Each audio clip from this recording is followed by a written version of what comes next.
खरं म्हणजे अतिशय चांगला कायदा आणलेला आहे, त्याचं स्वागतच केलं पाहिजे। हा एकमताने आपण सगळे मिळून मंजूर करू, त्याबद्दल कोणाच्याच मनात शंका नाही।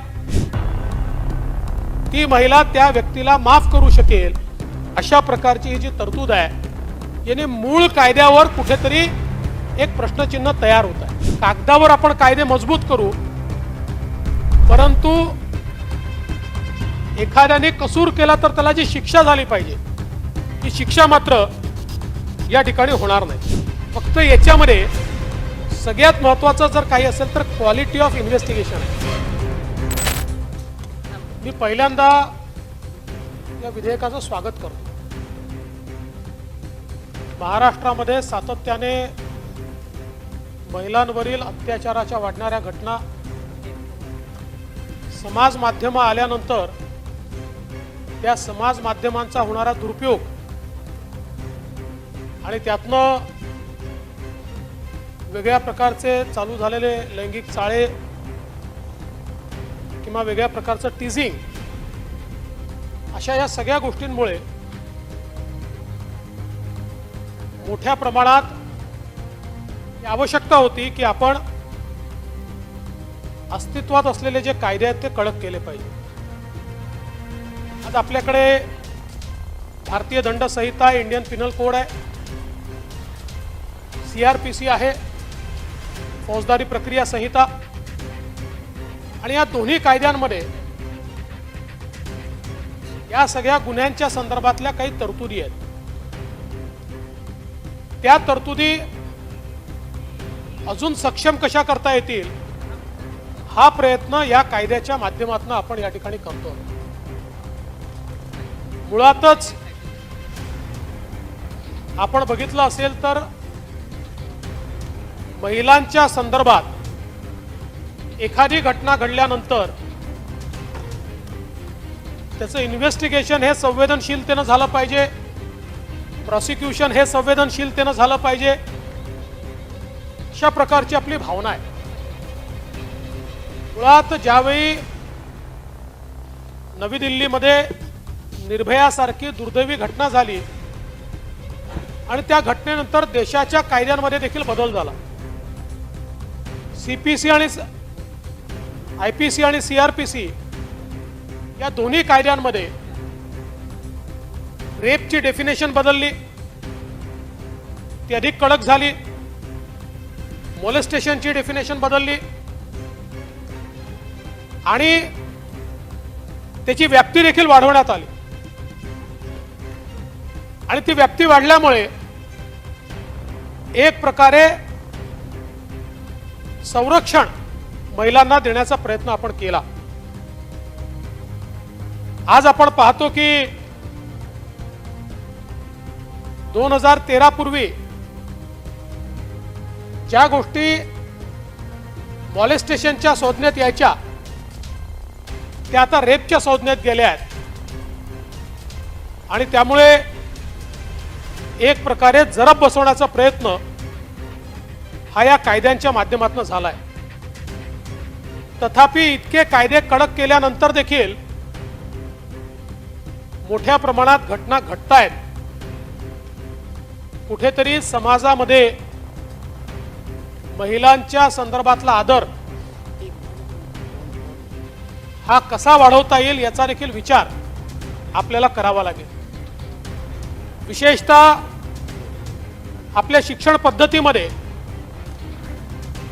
जेंडर इक्वॅलिटी ही कशा प्रकारे आमच्या नवीन पिढीला शिकवता येईल याचाही विचार आपल्याला करावा लागेल। आणि इंटरनेटमुळे जे काही पोर्नोग्राफीचं जग लहान बालकांनाही खुलं होत आहे, ज्यावर सुप्रीम कोर्टाने आदेश दिले आहेत, ज्यावर आपण कायदे केले आहेत, तथापि ते थांबत नाही। तर याही संदर्भात मोठ्या प्रमाणात मोहीम आपल्याला चालवावी लागेल। तेव्हाच अशा प्रकारचे कायदे जे आहेत हे कायदे केल्यानंतर त्या कायद्यांचा फायदा होईल। पण यात सगळ्यात महत्त्वाचं काय, IPC मध्ये आपण केलेले जे काही बदल आहेत या बदलांवर आपला कंट्रोल आहे। पण CRPC मध्ये आपण जे बदल केले आहेत त्याच्यावर दुर्दैवाने आपला लिमिटेड कंट्रोल आहे. आज आपण बघा, कोपर्डी सारखी घटना झाली, उभा महाराष्ट्र कोपर्डीच्या घटनेनं त्या ठिकाणी हल्ला. आपण फास्ट ट्रॅक कोर्टाची विनंती केली, कोर्ट त्या ठिकाणी बसलं. काही महिन्यांमध्ये कोर्टाने त्याचा निकाल दिला आणि तो निकाल दिल्यानंतर अद्यापही उच्च न्यायालयामध्ये, कारण आपल्याला कल्पना आहे की फाशी दिल्यानंतर ती उच्च न्यायालयाने कन्फर्म करावी लागते, अद्यापही ही केस उच्च न्यायालयामध्ये सुरूच होऊ शकली नाही.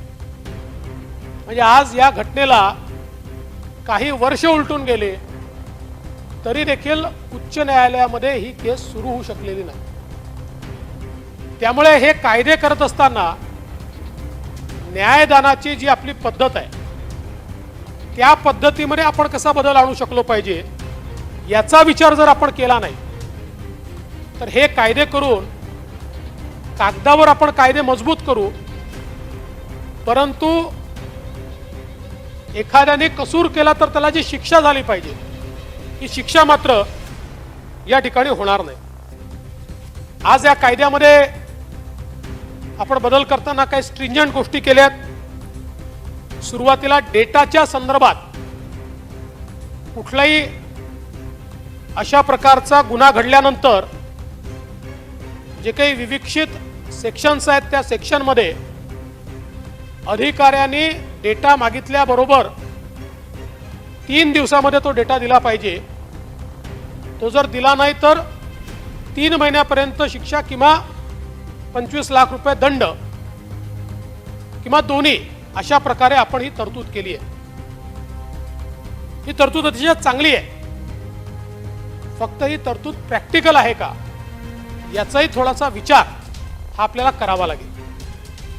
आपली मूळ तरतूद 7 दिवसाची होती, ती आपण 3 दिवसावर आणली.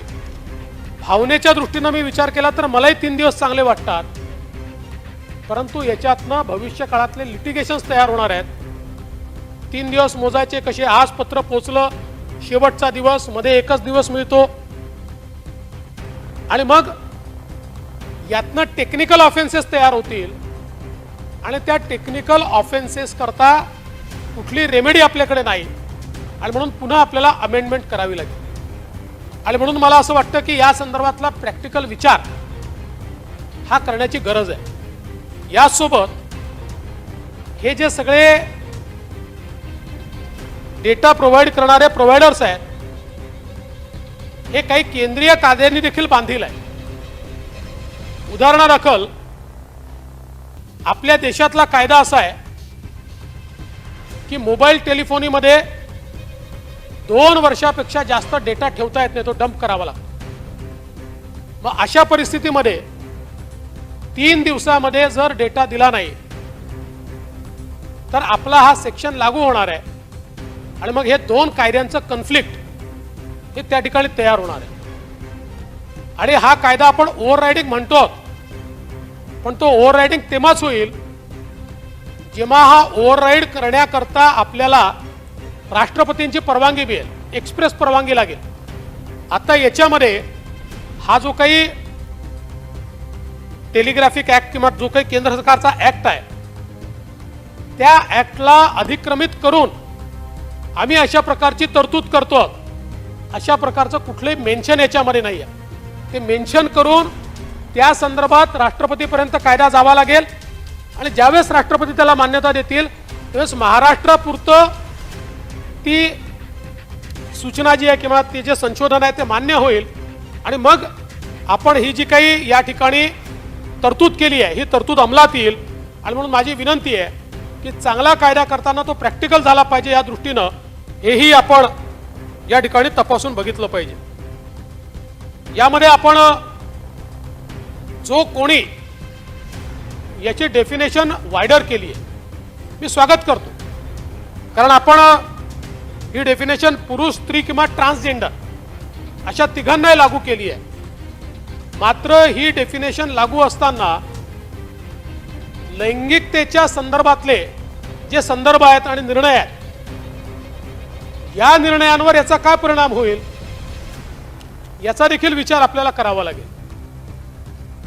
याचं कारण असं आहे की या संदर्भात सर्वोच्च न्यायालयाने देखील काही निर्णय दिलेले आहेत आणि एखाद्या व्यक्तीचं त्या ठिकाणी मॉलेस्टेशन झालं, हे मॉलेस्टेशन झालं याची व्याख्या करताना ते मॉलेस्टेशन झालं याचा जेंडरशी संबंध लावण्यात आला. त्यामुळे आपण जर ते जेंडर विरहित केलं तर त्याचा काय संबंध येईल आणि त्यातनं काय लिटिगेशन्स होतील या मागची भावना आपली चांगली आहे. कारण हे खरंच आहे की केवळ पुरुष त्याच्यात इन्व्हॉल्ड असतात असं नाही, अनेक वेळा महिलाही असतात, महिला पुरुष एकत्रित असू शकतात.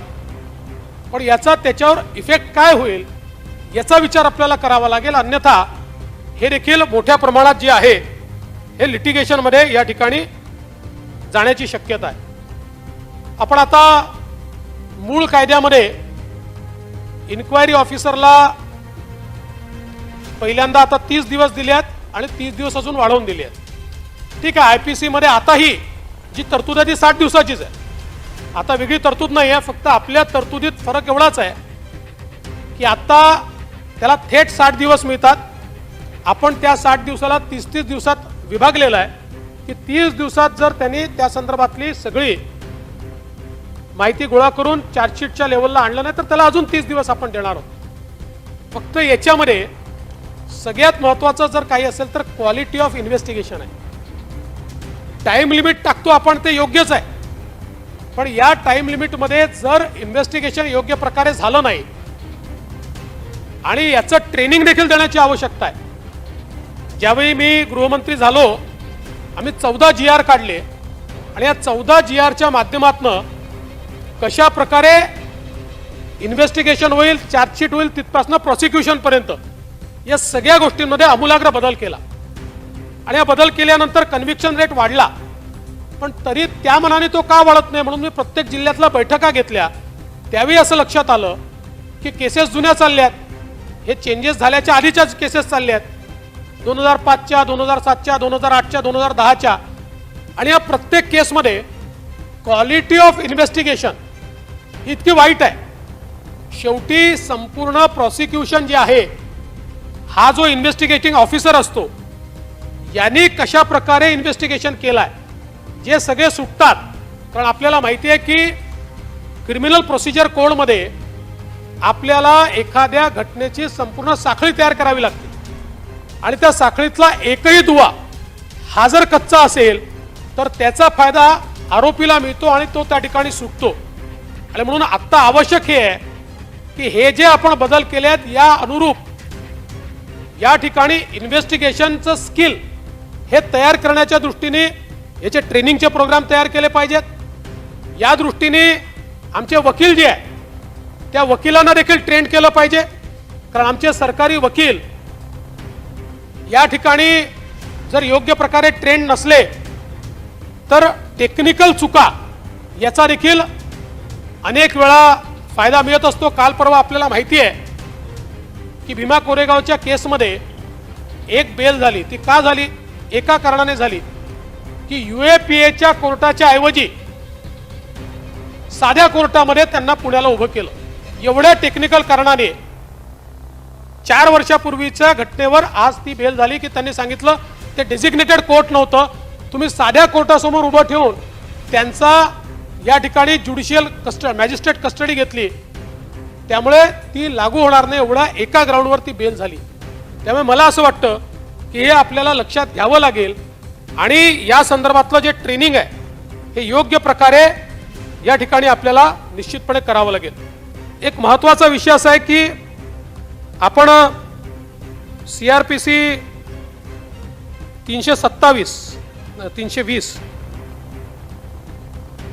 320 मध्ये जो बदल केला आहे त्याचं कारण माझ्या लक्षात आलेलं नाही. हा कायदा अतिशय कडक कायदा आपण केला, पण ते करत असताना आपण या ठिकाणी कलम 338शी संबंधित असणाऱ्या नोंदी नंतर पुढची नोंद घ्या असं आपण सांगून 354D 354D हा ऑफेन्स आपण कंपाऊंडिंगचा ऑफेन्स केला. आतापर्यंत 354D हा CRPC मध्ये म्हणजे महिलेचा विनयभंग करण्याशिवाय संदेश वहनाच्या कोणत्याही साधनाद्वारे तिचा धाक दपटशा दाखवणे असा हा जो काही या ठिकाणी आतापर्यंतची तरतूद होती, ही तरतूद या ठिकाणी कंपाऊंडिंग करता येत नव्हती. पण आता आपण जी तरतूद केली आहे, ज्या महिलेस धोक्याची धाक दपटशाची किंवा भीतीची जाणीव निर्माण होते अशी महिला हे कंपाऊंडिंग करू शकेल, म्हणजे ती महिला त्या व्यक्तीला माफ करू शकेल. अशा प्रकारची ही जी तरतूद आहे याने मूळ कायद्यावर कुठेतरी एक प्रश्नचिन्ह तयार होत आहे. याचं कारण असं आहे की अशा प्रकारे कंपाऊंडिंगची व्यवस्था जर आपण ठेवली तर त्यामध्ये त्या महिलेवर दबाव टाकणं, आमिष दाखवणं किंवा अनेक वेळा आता न्याय मिळू शकत नाही अशा प्रकारची भावना तयार होऊन तिला कंपाऊंडिंग करता तयार करणं, अशा प्रकारच्या घटना या ठिकाणी घडतील. आणि त्या घडल्या. आजही आपल्याकडे बी समरी सी समरी आहे, म्हणजे ठीक आहे, चुकीची जर घटना असेल तर चुकीच्या गोष्टी करता आपल्याला तशा प्रकारे पोलिसांना दाखल करता येतं की ही चुकीची तक्रार आहे. पण या तक्रारीला आपण कंपाऊंडिंगच्या संज्ञेत आणलाय तर याचा देखील एकदा विचार हा आपण केला पाहिजे. याच्या पाठीमागची भूमिका काय आहे हे माझ्याही लक्षात आलेलं नाही. कदाचित ही भूमिका असू शकते की चुकीच्या तक्रारींना फार प्रलंबित राहावं लागू नये, पण याचा दुरुपयोग होईल याचा देखील विचार हा निश्चितपणे आपण केला पाहिजे. यासोबत आपण जर बघितलं तर याच्यामध्ये 309 जो आहे CRPC 309 CRPC. आता बघा, आपण 309 मध्ये CRPC मध्ये अमेंडमेंट करून आणि त्याच्यामध्ये ही सगळी कलम 354 ची कलम, 376 ची कलम, ABCDE हे सगळी आपण त्यात टाकली. चांगली गोष्ट आहे. परंतु 309 मध्ये आजही ती तरतूद आहे. काय तरतूद आहे? Power to postpone or adjourn proceeding in every inquiry or trial the proceeding shall be continued from day to day until all the witnesses in attendance have been examined unless the court finds the adjournment of the same beyond the following day to be necessary for the reasons recorded. म्हणजे आजही ही तरतूद आहेच. Provided आता फक्त काही विविक्षित कलमान करताय 376, 376A, 376B, ABC. आता याच्यामध्ये 354 ही आपण टाकलेला आहे. The court after taking cognizance of an offence or commencement of trials finds it necessary or advisable to postpone the commencement of or adjourn any inquiry or trial, it may from time to time for reasons to be recorded postpone or adjourn the same on such terms as it think fit for such time as it considers reasonable and may by a warrant remand the accused if in custody. म्हणजे काय झालं? आत्ताचे CRPC मध्ये 309 मध्ये ज्या तरतुदी आहेत त्याच तरतुदी आपण या ठिकाणी लागू केल्या. या तरतुदी इफेक्टिव्ह नाही आहे. याचं कारण काय आहे? कोर्टाला पुन्हा तो अधिकार आहेच. आणि आज आपण बघा, या तरतुदी असताना एका तरी केसमध्ये कोर्टाने डे टू डे चालवलं का? फारच रेअर केसेस आहेत. अगदी ग्रेव्ह केसेसमध्ये देखील कोर्ट डे टू डे चालवत नाहीये. त्यानंतर अनेक ठिकाणी सरकारी वकील वेळ मागतात, कधी अशिलाचे किंवा आरोपीचे वकील वेळ मागतात. त्यामुळे हे जे काही आपण एका महिन्यात शिक्षा झाली पाहिजे, 2 महिन्यात शिक्षा झाली पाहिजे, हे जे आपण याच्यामध्ये म्हणतोय हे केवळ कागदावर राहणार आहे. कारण CRPC मध्ये आपण जोपर्यंत या संदर्भातली अमेंडमेंट करत नाही की ॲडजर्नमेंट ऑन व्हेरी स्ट्रिंजंट रिझन्स, इथे नॉर्मल रिझन आहेत, कारण मॅजिस्ट्रेटला वाटलं तो ते रिझन रेकॉर्ड करू शकतो आणि तेवढ्या रिझनवर तो तारखांवर तारखा देऊ शकतो. त्यामुळे मूळ कायद्यात ज्या करता आपण कायदा केला, म्हणजे शिक्षा स्ट्रॉंग केली तर ठीक आहे, पण मूळ कायदा का केला आपण? आरोपीला वर्षानुवर्ष शिक्षा होत नाही, त्यामुळे आरोपीला असं वाटतं की आपण काहीही केलं तरी चालतं, आपल्याला शिक्षा होणार नाही. तो एक दामिनी नावाचा पिक्चर होता ज्याच्यामध्ये तारीख पे तारीख, तारीख पे तारीख, तारीख पे तारीख तशी अवस्था आहे. आणि म्हणून आरोपी अशा प्रकारे वारंवार केसेस करतात. आज शक्ती कायद्याच्या माध्यमातून हे जे काही एक डेफिशियंट अशा प्रकारची व्यवस्था आहे, ती व्यवस्था मंत्री महोदय आपण सुधारू शकलेलो नाही. ती व्यवस्था आपण तशीच ठेवली आहे. त्यामुळे आता या संपूर्ण व्यवस्थेमध्ये 60 दिवसामध्ये चार्जशीट दाखल होईल, पण त्याच्यानंतर किती दिवसामध्ये शिक्षा होईल या संदर्भात मात्र आपण कुठलीही तरतूद यात करत नाहीये. म्हणून या संदर्भात माझी सूचना अशी आहे की आपण 309ला अमेंडमेंट केला पाहिजे आणि 309 मध्ये मॅजिस्ट्रेटला जे आपण अतिशय मोकळे पॉवर दिले आहे, ते मोकळे पॉवर न देता एक 4 रिझन 5 रिझन, या 5 रिझनच्या व्यतिरिक्त ॲडजमेंट मिळणार नाही. ती ॲडजमेंट इतकेच वेळा मिळू शकेल, त्याशिवाय ती मिळणार नाही. अशा प्रकारचं आपल्याला टाकावं लागेल. आणि एवढंच नाही तर या संदर्भात CM आणि चीफ जस्टिस ऑफ हायकोर्ट यांची जी बैठक होते त्या बैठकीमध्ये याच्या संदर्भात आपल्याला त्यांच्याशी चर्चा करावी लागेल. आणि यासोबत डेडिकेटेड कोर्ट्स महिलांचे हे देखील आपल्याला ठेवावे लागतील.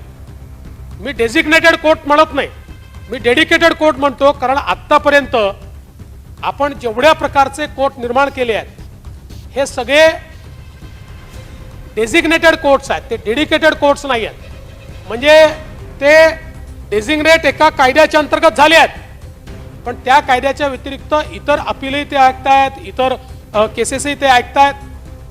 हा कायदा जर इफेक्टिव्ह करायचा असेल तर याकरता आपल्याला डेडिकेटेड कोर्ट्सची निर्मिती करावी लागेल. कदाचित आपण सुरुवातीला असं म्हणू शकू की जे ग्रेव्ह ऑफेन्सेस आहेत याच्यातले, या ग्रेव्ह ऑफेन्सेस करता हे कोर्ट डेडिकेटेड असतील आणि त्यांनी त्याचीच डे टू डे सुनवाई करावी. अशा प्रकारची भूमिका जर आपण घेतली तर मला असं वाटतं की या ठिकाणी आपण या कायद्याच्या माध्यमातून न्याय देऊ शकू. आणि म्हणून खरं म्हणजे अतिशय चांगला कायदा आणलेला आहे, त्याचं स्वागतच केलं पाहिजे. हा एकमताने आपण सगळे मिळून मंजूर करू, त्याबद्दल कोणाच्याच मनात शंका नाही. पण हे करत असताना जर हे डेफिसिट्स यातल्या या तरतुदी आणि हा जो काही तुकडेपणा आहे हा जर आपण दूर केला नाही तर एक कायदा मंजूर केल्याचा आनंद आपल्या मनामध्ये असेल, पण त्याचा इफेक्टिव्ह अशा प्रकारे आपण वापर करू शकणार नाही. त्या दृष्टीनं आज आपण जरूर मंजूर करून घ्यावा, पण या संदर्भातले पुढे या संदर्भातले चेंजेस आपण करावे, जेणेकरून महाराष्ट्राच्या विधानसभेने देशातला सगळ्यात इफेक्टिव्ह कायदा तयार केला असं आपल्याला म्हणता येईल. या दृष्टीने आपण कारवाई करावी विनंती करतो. या कायद्याला पूर्ण पाठिंबा घोषित करतो आणि माझं बोलणं संपवतो. काय याच्यानंतर